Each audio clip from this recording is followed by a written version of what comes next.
It's back to school season and you might be considering a Chromebook due to budget restriction for college, and to be honest, it could be all that you need to get those school tasks done depending on your major. So I asked ASUS to send me one of their budget friendly option in the Chromebook lineup, and they did. I got the latest ASUS CX15 Chromebook as a loaner unit, so in this video I'll be putting it through the test for the next couple weeks to let you guys know if it's the right option for students on a budget. Alright, so as for the packaging, it's pretty simple. You just get the laptop and the charger with a few users guide, all carefully secured in the box. Misinterpret relationships just ain't been worth it. Fool if you think when I don't post ain't working. Never too close, I know no things certain. I walk in purposeful. So this is actually my first time setting up a Chromebook, and it's actually straightforward for a beginner like myself. All I needed was my Google account to sign in with a few steps and everything was ready. Then I got to testing.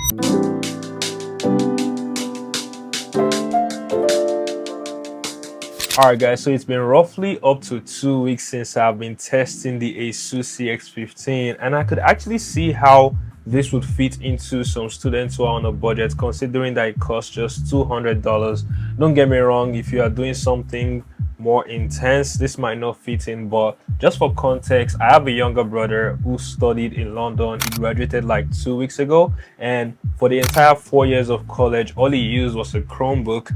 And if I had known about this, I would have recommended this for him when he was asking me about a laptop to get. So without further ado, let's talk about this. It's powered by the Intel RN50 processor with 2 threads, so technically kind of limited, but again, it's just a Chromebook, so you shouldn't expect something that's crazy. It only has 4 GB of RAM, so this should be enough for things like, you know, loading information on the display, writing papers, research, Chrome browsers, all that kind of stuff.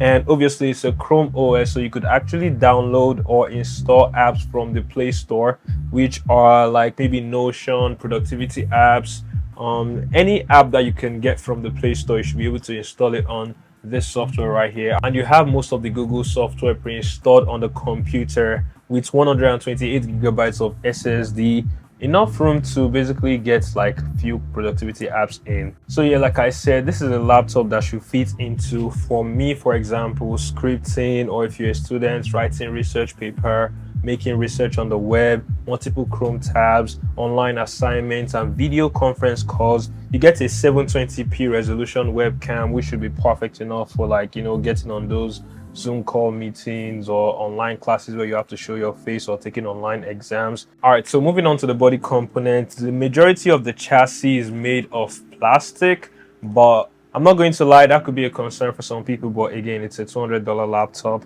And it actually doesn't look cheap. It has like a matte finish on it and this bluish color. It doesn't look flimsy. Everything is kind of sturdy, but obviously it's made of plastic, so it's going to be less quality than the likes of an aluminum based laptop, but still it does look clean. It looks nice in terms of aesthetics. Now, in terms of portability, obviously it's a 15-inch laptop, so if that's what you want to consider, but it doesn't weigh too much. It only weighs 3.5 pounds at this 15 inches, so you're not going to feel that overweight in your bag, or if you're holding it in your hand. It's just like the same weight as something you would see in the likes of like a 14-inch MacBook Pro, so it's not too heavy.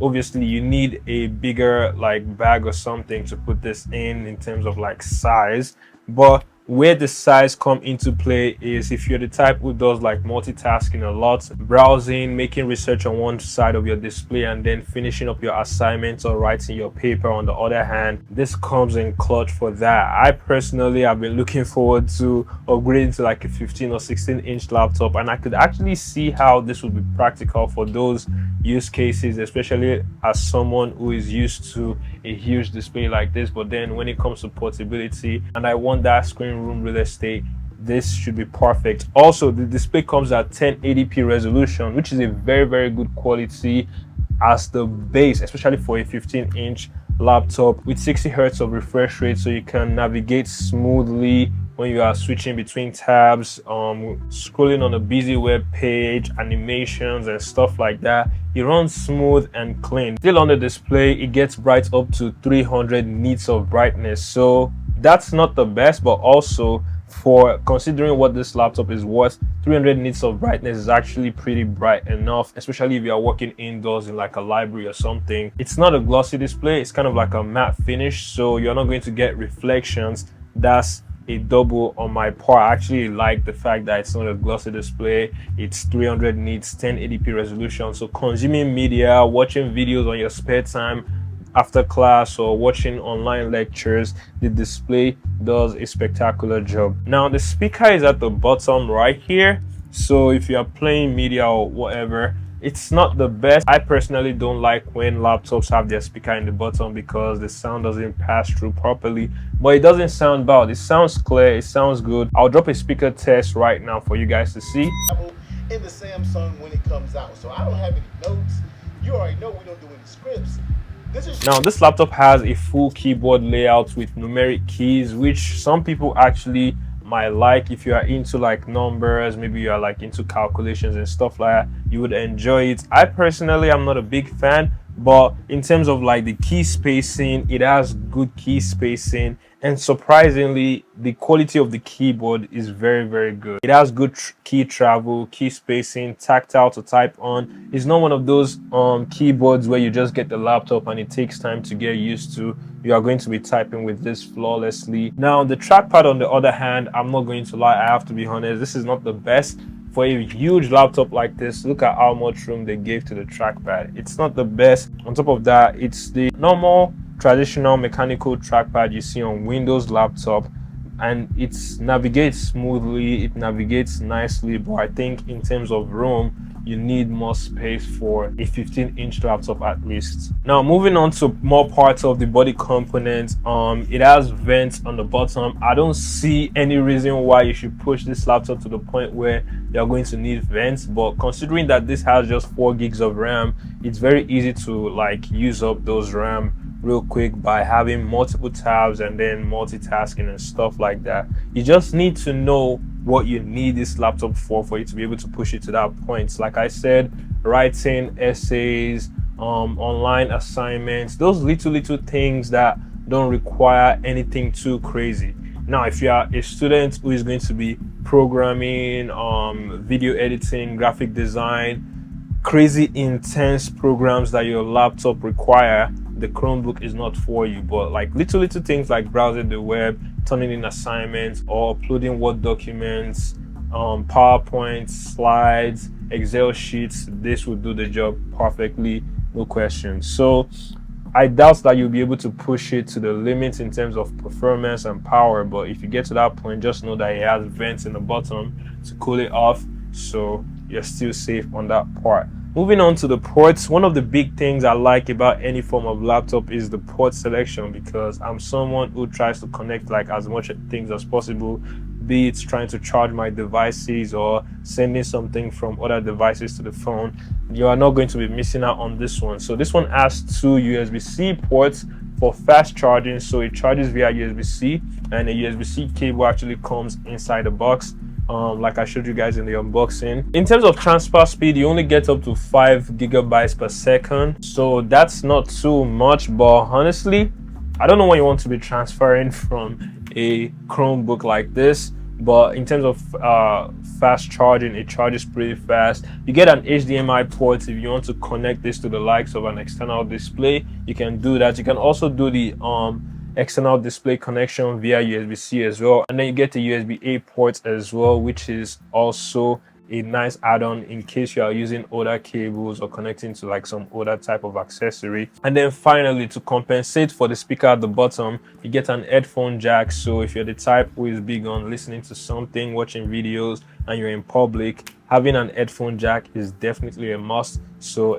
that's nice to know that we get that on this laptop. Now the biggest thing when it comes to this Chromebook for me personally, or any form of laptop, is always the battery life, and surprisingly this has a huge amount of battery life. 3599 milliamp hour battery inside this laptop, and you might be asking, that's not so much, even some phones have 3500, but bro, I've been using this laptop for the past 2 weeks and I've only charged it twice. the day I got it and then today. And as someone who has been testing it, trying to take it around, make B-rolls, make sure I'm getting all my shots in, the laptop is always doing the work and the battery does not die. I've been scripting my videos, walking around and testing different components of the laptop, using it in different locations, and I hardly charge it. So the point I'm trying to make is that if you're a student who is going to be moving from building to building, you're not going to worry about charging this laptop. For the most part, it could take you a whole day or almost 2 days depending on how much you use it. You guys already know, if you're a student, you're probably not going to be on your laptop like 24/7, maybe 5 hours a day, 6 hours a day.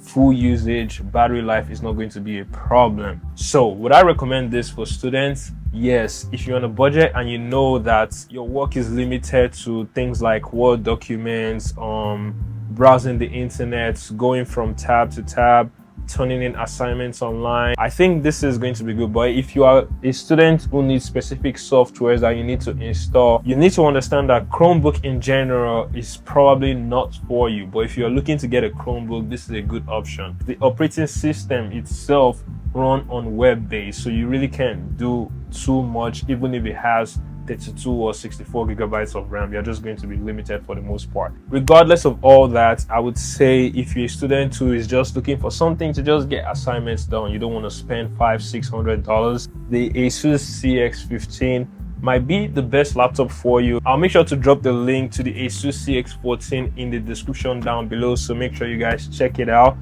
This video is not sponsored, but shout out to Asus for sending this over and letting me be able to give you guys a good recommendation for this back to school season. I've been dropping some back to school bangers recently, and I'll see you guys on the next one. Let's get it.